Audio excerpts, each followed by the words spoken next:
I'm Nicole Kidman, and I am going to eat a 4-course meal of bugs. So you start with crickets. Yeah. Crickets in a beer, and then you kind of, move up to tarantulas. Have you, as a part of your life, have you routinely eaten bugs? Not routinely, but look, I'm salivating. They're delicious. That's an insect-based premium protein. It's made from molitor, which is mealworm larvae. This is a powder derived from the mealworm, and it's a insect protein just been approved by the EU for human consumption. One time I had it was like live larva. What did that taste like?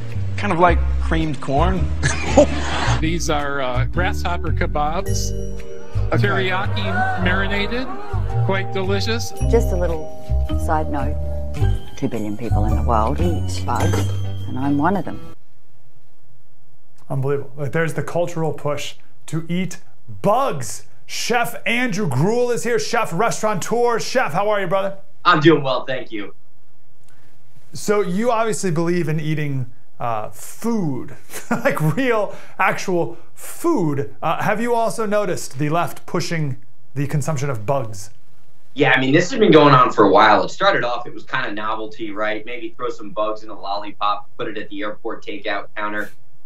Maybe, kind of ranch or barbecue marinated crickets for fun. But now it's actually getting kind of serious. And the thing about this with the bugs that people don't realize is that this is not healthy, right? So yeah, maybe it's an alternative protein, and I know that there's people talking about the fact that this can decrease carbon output by decreasing the need for protein from terrestrial-based animals, which we can talk about regenerative farming another time, which is actually the answer. But, parasites in these mealworms and crickets, none of this has been tested. These crickets carry more parasites, more bacteria, whether they're farmed or not. I mean, there was a study that was done with actually farmed, controlled crickets, mealworms, bugs, whatever they're using. And I think something along the lines of 75% of them carried horrible bacteria and parasites that could make all of us sick. So you got to start to wonder what the real goal here is. Well, one of the arguments, the propaganda efforts that they make at the end of their argument is, billions of people around the world already eat bugs. So don't be racist about it, because people in Africa and people in China and others, they already eat bugs. What do you say to that?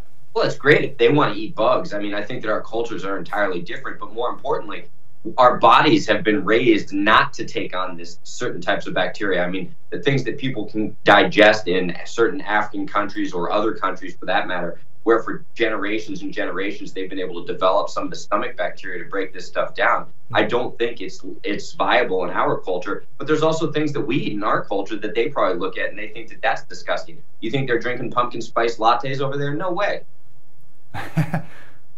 What do you make of the hip and trendiness of it, right? And we can discuss we have been discussing the big globalist effort of control and all the rest, but it's going to come in not through Klaus Schwab, it's going to come in through Gwyneth Paltrow and all that, right? So what do you make of why these celebrities are jumping on the bandwagon?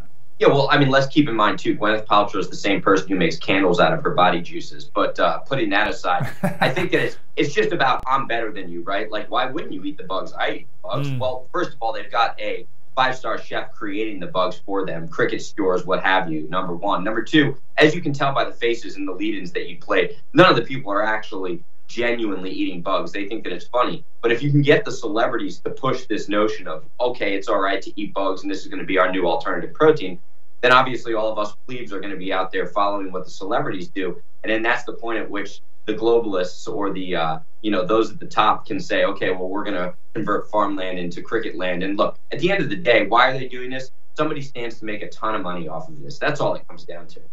Hey, Aesthetic Crusaders, there is no doubt that the globalists are coming after your food. There's 2 ways that people can control you. It's to control energy and it's to control food. And they're doing that in many different ways right now. In our special that's available now, we talk about ESG scores, we talk with a cattle rancher and her on-the-ground experience. And I'm going to make the argument as to how and why these globalists are convincing you, or trying to convince you, to eat bugs. Oh, Slater, I would never do that, I would never.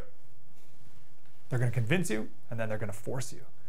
That's on our special, available now on The First TV, thefirsttv.com.